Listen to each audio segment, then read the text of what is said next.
As this video contains religious, spiritual and cultural content, it do not intend to harm anyone in any way. The whole vlog is in Marathi, so my Hindi friends please bear with me and watch the whole vlog till end. Please यार views का सवाल है. This video is purely created for entertainment purpose and share my trip journey.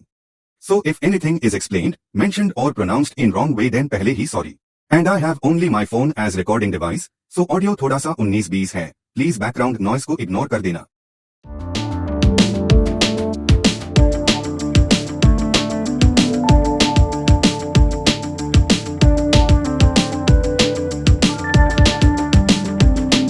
Okay so hello everyone and welcome back to the channel.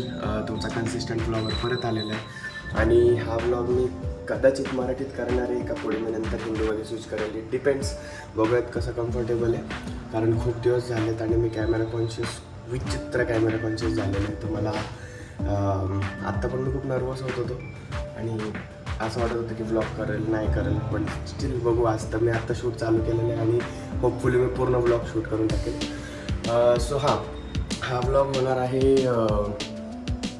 आमच्या आत्ता जे आम्ही ट्रिपमध्ये जाणार आहे, ट्रिपला जाणार आहे. खूप मोठी ट्रिप आहे आमची. इथून आम्ही जगन्नाथपुरीवरनं कोणार्क टेम्पलवरनं कोलकातावरनं मग रिटर्न आम्ही पुण्याला. अशी एक 10-1 दिवसांची ट्रिप आहे आमची आणि त्याच्यानंतर मग आम्ही रिटर्न पुण्याला येणार आहे. सो आता मी अजून पण ते फायनल केलं नाही की मी एपिसोडिक टाकणार आहे डे वाईज, अल्टरनेट डे. कारण तिकडे इंटरनेट कनेक्शन कसं असेल आणि प्लस मी एडिटिंगसाठी तर काही लॅपटॉप वगैरे सोबत नेत नाही.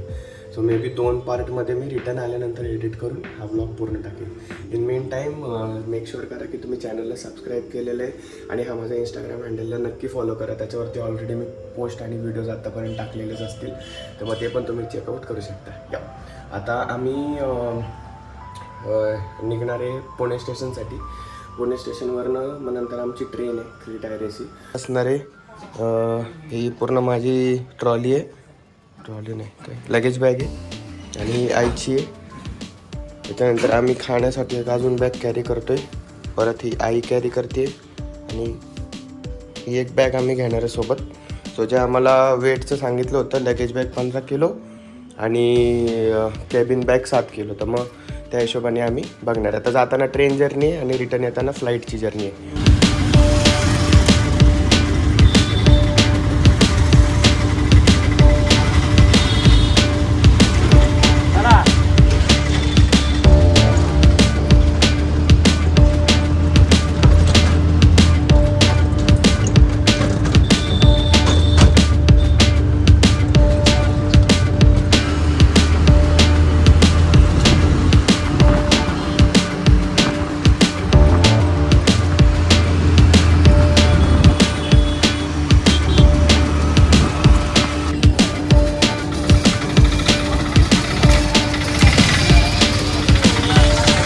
आलेली आहे.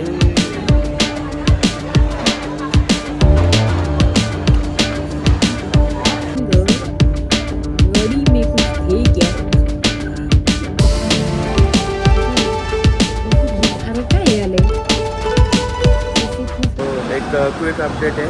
आता आम्ही वाडी जंक्शनला थांबली आहे रेल्वे आमची. ऑलमोस्ट 5-5:30-6 तास झालेले आणि अजून 24 तासाचा प्रवास आहे. उद्या संध्याकाळी 5-5:30 वाजता आम्ही पोहोचणार आहे. आणि स्टार्ट टू एंड ट्रेन आहे, म्हणजे पुणे जंक्शनपासनं पुढं भुवनेश्वरपर्यंत.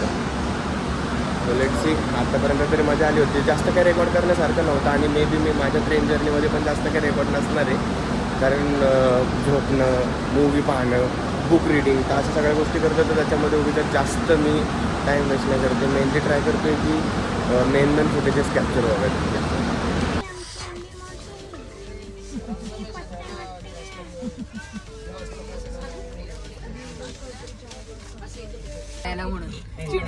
अरे संसार जसा तवा चुल्यावर कुठेही जा आमच्या हातात चटके तेव्हा मी. अरे IRCTC वाल्यांनो, काय थंडी आहे. बर्फ पाडताय. जाम झालोय बाई मी 2 मिनिटात. झोपणार कसं माहिती नाही.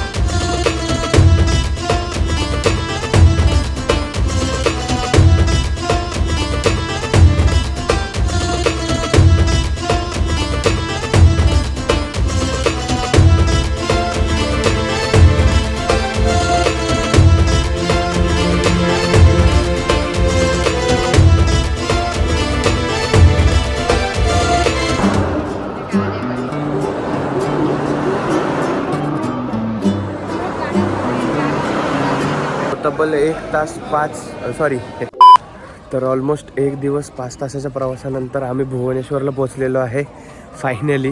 आणि ॲक्च्युली खूप डेंजर प्रवास होता. रिझन बिंग ACच्या फ्लोमुळे ना मला सर्दी झाली होती, कफ झाला होता, खूप विचित्र अवस्था झाली होती. त्याच्यामुळे मला ट्रेनमध्ये पण जास्त काही शूट करता आलं नाही. जेवढं काय तुम्ही शेती वगैरे जे काही बघितली मी जे दाखवलेली ती खूप दाखवण्यासारखी एकच गोष्ट मला वाटली आणि त्याच्यानंतर मी काही रेकॉर्ड करू शकलो नाही. सो येस, आता इकडनं आमचं सामान हलवणं चाललेलं आहे. आम्ही इकडनं क्रॉस करणार आणि इकडून आता आम्ही पुढं हॉटेलला जाणार आहे.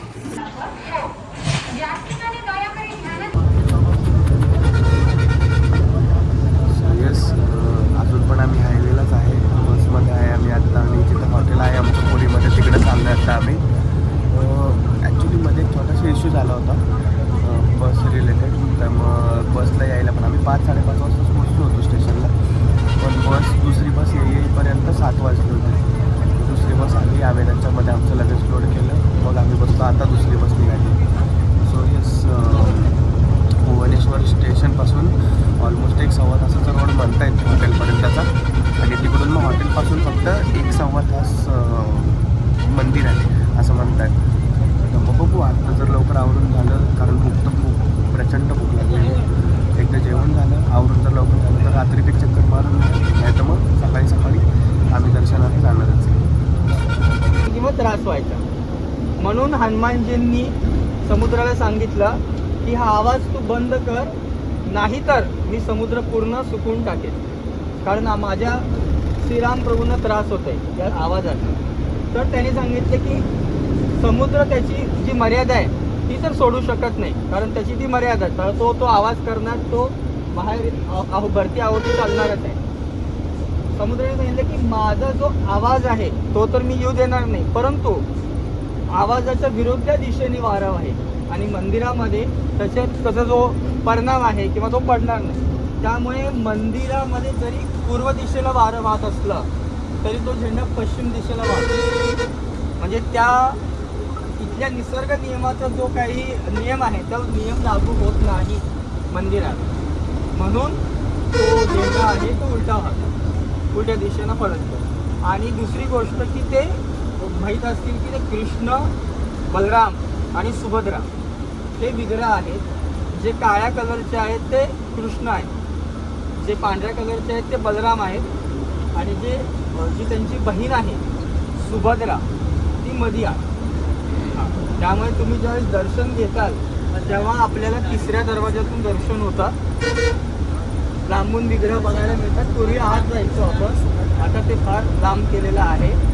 आणि जगन्नाथजी या साईडला आहे, म्हणजे आपण जेव्हा दर्शन करतो ते उजव्या हाताला जगन्नाथजी, ते कृष्ण आहेत स्वतः. त्याच्या मागची एवढीच लीला आहे की ज्यावेळेस आता हे फॅसिलिटी होईल ना, कारण की काहीच लोकांना सांगतं, काही लोकांना नाही सांगितली. उद्या गोटेकर पण सांगतीलच. त्याच्या मागे 2 लीला आहेत जगन्नाथजींचे. मी एक सांगतो, उद्या गोटेकर नाही सांगितलं तर मी परत सांगेन. ज्यावेळेस देवकी होती, माहिती आहे ना, देवकी भगवंत जे तुरुंगामध्ये जन्म दिला श्रीकृष्णांना, तर तिने अशी इच्छा व्यक्त केली की लहानपणी तर माझा मुलगा माझ्यापाशी राहिला नाही, म्हणजे कृष्ण हा कुठे राहिला आहे तर तो नंदगावला राहिला, नंद महाराजांकडे. तर त्याच्या लीला कशा होत्या भगवंताच्या ते मला सांगा. मग हे जेव्हा सांगायला लागले यशोदा माता देवकींना, जेव्हा सांगायला लागले त्यावेळेस हे स्वतः कृष्ण, बलराम आणि सुभद्रेने ऐकलं. आपल्याच लीला ते ज्यावेळेस स्वतः ऐकल्या त्यांनी, आणि त्या ऐकल्यानंतर त्यांची जी शरीराची जी हालचाल झालेली आहे, म्हणजे त्यांचे डोळे मोठे झालेले आहेत, हात आखूड झालेले आहेत, आणि शरीरामध्ये जो बदल झालेला आहे तो बदल म्हणजे ते विग्रह आहे. स्वतःच्याच लीला ऐकून जे स्वतःमध्ये परिवर्तन झालं भगवंताचं ते जगन्नाथ. आणि जे प्रतिबिंब आहे कृष्णाचं, भगवंताचं जे प्रतिबिंब आहे ते म्हणजेच राधाराणी. ज्यावेळेस भगवंत बघायला लागले स्वतःला पाण्यामध्ये, पाण्यात पाहायला लागले की मी इतका सुंदर कसा काय, आणि त्याला पाण्यात जी छबी दिसली ती म्हणजे राधा, म्हणजे भगवंताचं विश्वरूपच राधा. आणि राधा आणि कृष्ण याचं जे मिक्स म्हणू किंवा त्याचं मिश्रण जे एकत्रित आहे ते आहे चैतन्य महाप्रभू. तुम्ही ऐकलं असेल चैतन्य महाप्रभू. इथे जगन्नाथपुरीमध्ये चैतन्य महाप्रभूंचं अतिशय हे आहे, म्हणजे स्वतः कृष्णच आहेत ते. त्यांची इथे भरपूर लिहिलं जाईल, भरपूर आश्रम आहेत, उद्या आपल्याला जाता येता पाहायला मिळतील. ज्यावेळेस आपण इथलेच मंदिराचं दर्शन करू जवळ. इथं असणारे आमचा 3 दिवसाचा स्टे स्वस्तिक हॉटेल. सो येस, जेवण झालेलं आहे आणि आत्ता वाजलेले आहेत रात्रीचे 9:15, 9:44. मस्त एकदम दमपून जेवण झालेलं आहे. आता आई आणि मावशा वगैरे ते सगळं आवरून घेतील, त्याच्यानंतर मग बघू मी आवरेल. आणि हे म्हणतात की रात्रीच एकदा दर्शनाला जाऊन येऊया, कारण रात्री 12 वाजेपर्यंत मंदिर असतं आणि परत 3:30ला उघडतं रात्री, जे की म्हणजे पहाटे 5 वाजता पण दर्शनाला जाऊ शकतो.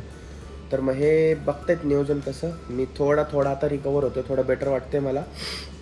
आंघोळ केल्यानंतर मला कळेल की मी रात्री जाईल का पहाटे जाईल. Stay tuned. अजून एक गोष्ट जी इथं यांनी सांगितली की इथं ह्युमिडिटी खूप विचित्र असते. इथं ऑलरेडी AC देऊन ठेवलेला आहे, 26वर चालू आहे, कूलिंग करतोय तो रूमची, आणि हा ह्युमिडिटी तर जाणवती आहे. एक गोष्ट नोटीस केली मी इथं आहे ना, जेव्हा आम्ही भुवनेश्वरवरनं निघालो होतो तिथं आहे ना, जे 2 व्हीलरवरती पिलियन बसतात म्हणजे जे मागं बसतात ते सुद्धा हेल्मेट घालतात.